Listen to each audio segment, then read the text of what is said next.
we are sika na okase o sande sika be mawa ene ho on fa so se ye beji sika chen se ye di nipa no be ko efia se nti no de Attorney General ene behwe no akan nia ehia.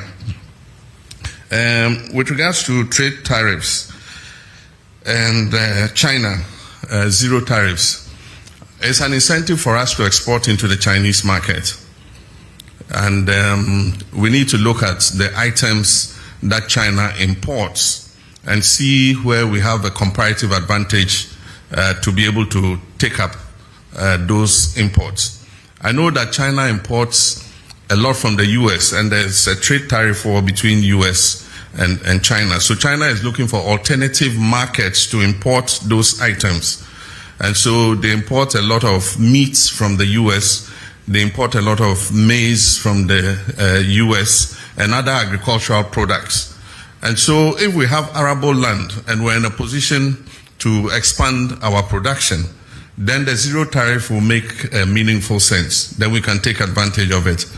But it is just a figure if we are not able to respond and be able to export into the Chinese market. But I think that it offers an opportunity for diversification of markets. Nobody wins tariff wars. It's unfortunate that America has appended the whole world trade system.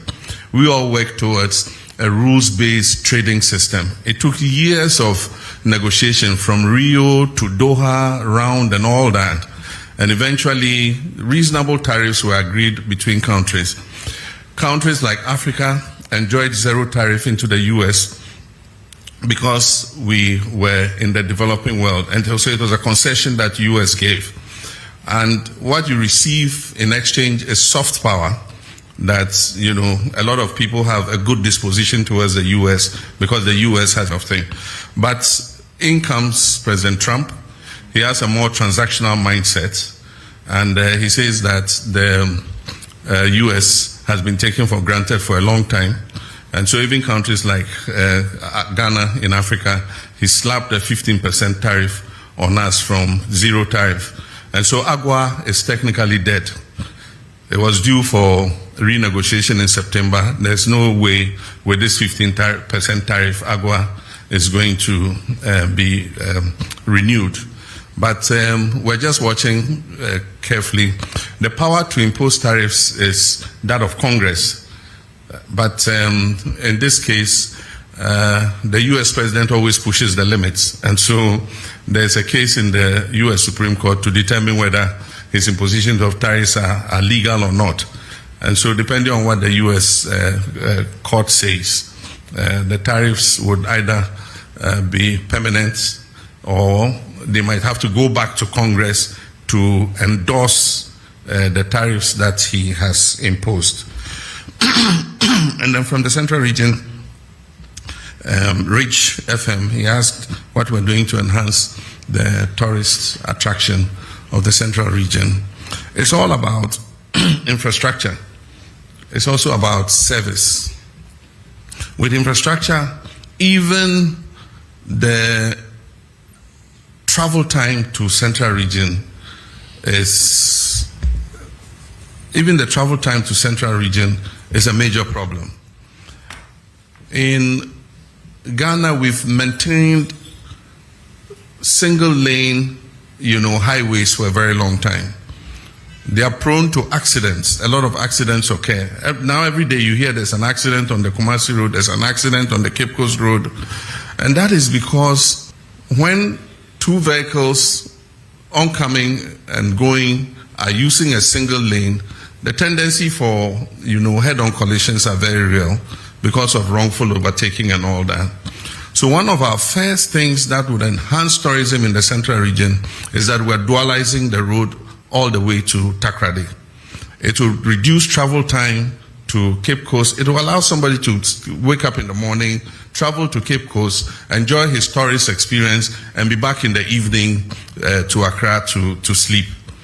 And so reducing the travel time will help enhance that. But apart from that, we must identify what the tourist sites are, improve their attractiveness, and also improve the service delivery.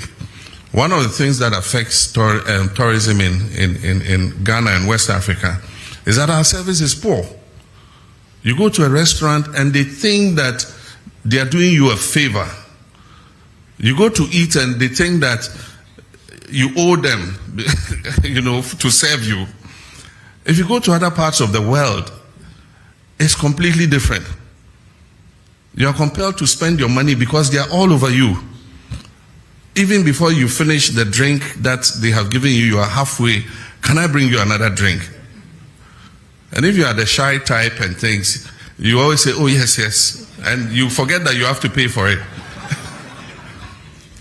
And so we must improve our service delivery. Owners of services must take professionals who know how to be courteous to customers, to know that we are in this job because you've come here to eat or you've come here to do this. And so that's one of the drawbacks of our whole tourism experience. And most times, establishment, instead of going for professionals, you go and haul your reserve people. They pay and they can't even get their change. You can't find the waiter who took your money. And when you even find them, he says, oh, we have no change. I mean, they have a certain sense of entitlement. And so until we reform all these, and it's an attitudinal problem, until we reform all these, and people who own these establishments make sure that service delivery is at near 100%, we would not be able to attract enough tourists into our country. We have a beautiful country. People come and, they just say, look, this country is good. But if you hear a lot of the feedback and you say, oh, but what is negative about it? Oh, your service is not the best. Always, that's the feedback that comes. But the government will do its part. Government has the responsibility for making sure the infrastructure is good. And we're starting with the road, making sure that we dualize the road all the way to Cape Coast and Central Region so that people can travel easier to go and enjoy the tourist attractions there.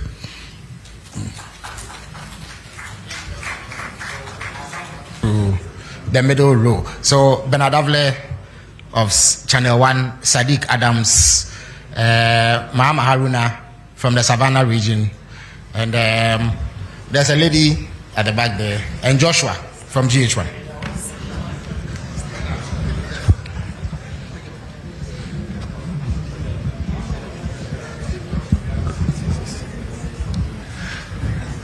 Thank you, Felix.